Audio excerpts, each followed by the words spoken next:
He's off the mark on this one, I'm afraid. Hannah Arendt wrote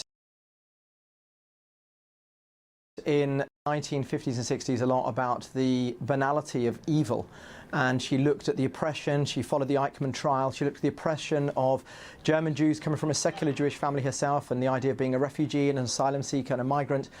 And it's exactly this kind of rhetoric, it's exactly this kind of increasing rhetoric which demonises migrants. I mean, at the end of the day, Britain pre-Brexit, I mean, we're not quite in a Brexit means Brexit situation yet, but Britain was subject to the Dublin Accords, which said that asylum seekers in France were able to claim asylum here in the UK.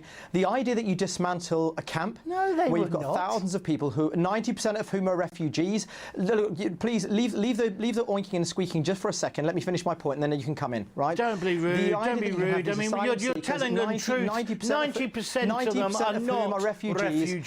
90%. The UNHCR and Frontex have both said and that we never 90% had an of the agreement. people coming to Europe had an agreement they are could refugees. Seek now we need to find a little bit of humanity, France. John. I know these are foreign concepts for you, but we need to look into our hearts. We need to find some humanity. We people who need to come over here. This isn't purely a French problem. The idea that we build a Donald Trump-style wall, we need to be building bridges right now in civilization, not walls.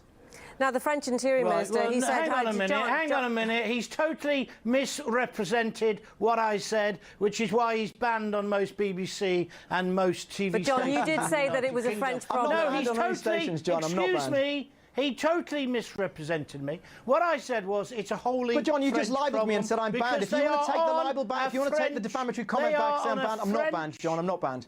Well, I think you are, my friend. Let's go back no, you need to take that back, John, because I'm afraid that's wrong. And we need to talk about migrants here. Gentlemen, we can't hear either of them.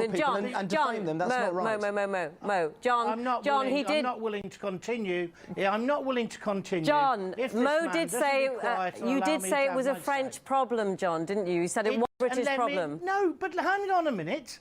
Don't you misrepresent me either. It is a French problem.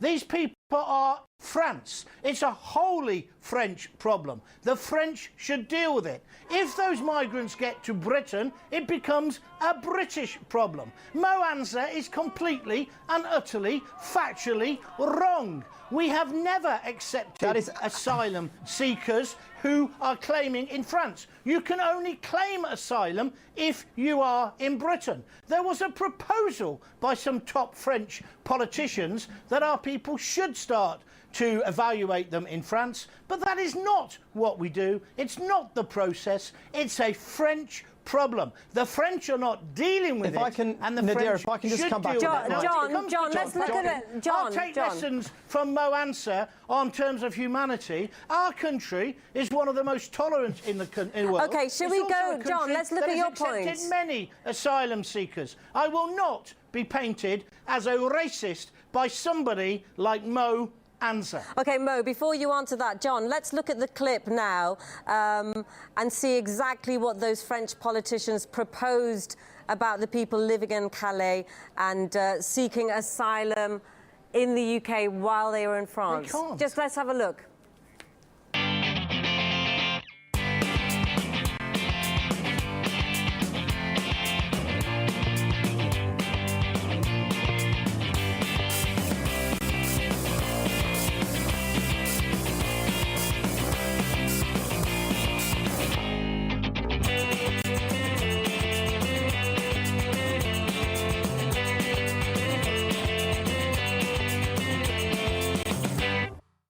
Okay, Mo, we'll let you answer this first, John, if you don't mind. Mo, the UK obviously dismissed this proposal, saying it will lead to even more migrants in Britain.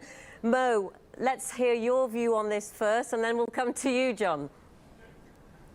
That's fine. Firstly, I think it's important that viewers are well informed, and prior to Brexit, Britain was bound by the Dublin Convention, which essentially allowed migrants and potential refugees who then, once their asylum is accepted under the UN Convention, they're then defined as being refugees. But if they're being persecuted, they're escaping war, as the UN have said, 90% of those arriving at the shores and at the borders of Europe are 90% of refugees, not economic migrants. They are, according to the Dublin Convention, they're absolutely entitled to apply to enter. Now, Britain has taken far below its fair share of refugees, and as a result, and post-Brexit, what France are now saying, and I think Cazeneuve said it as well, that they're going to need to set up an asylum hotspot there where people are able to apply and come here. And the reason for that is Brexit. So if you want to look at tackling extremism, if you want to look at tackling radicalisation, if you want to sift through and make sure you've got the right kind of people, or you want to look at vulnerable children, I think the vulnerable unaccompanied children are now up some 200%. We need to find some humanity. We can't find racist rhetoric. We've got to allow refugees and asylum seekers in. We can't just paddle away from Europe. Be there, and we have an obligation to humanity. And if we decide to put up walls and take a hard line, then the French will need to, quite appropriately, take measures to ensure that we take our fair share. OK, John, here's your chance. Well, simply, you've got somebody on who's ill-informed. The bottom line is the Dublin Convention doesn't say any such thing. The Dublin Convention talks about claiming asylum in the first safe country, which for many of those people wouldn't even be France. Now, we've got a perfect right under the Dublin Convention, which will still be in place after Brexit, and indeed under the Refugee agreement. We would be able to return these people if we wished. This is a French problem because they are on French soil.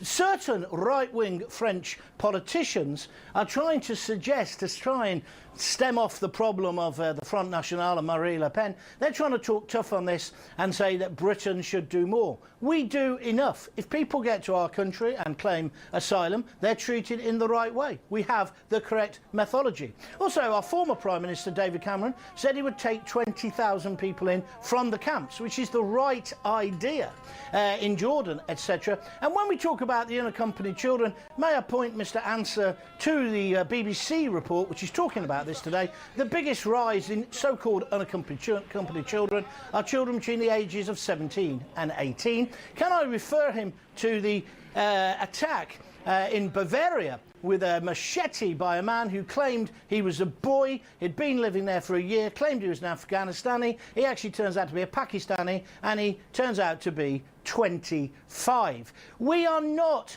hardline on this at all. We're just saying this is not our problem. And the French want to shove the problem on. That's why there's these threats about tearing up the Refugee agreement, which of course was completely scotched by Hollande and May when they met. It's not going to happen. It's a French problem. The French could deal with it if they wanted. OK, John, and indeed, if the EU was worth anything, they would have sorted out this problem many, many months ago, and they'd be sorting out a OK, John, where Assad is dropping chlorine bombs on 3-year-old children. John and Mo, really good. I don't know if it was good, but good to talk to you both. Thank you very much. Radio presenter John Gaunt and political commentator Mo Ansar. Thank you very much. Let the refugees in. Let the refugees in. Very controversial there. Thanks both.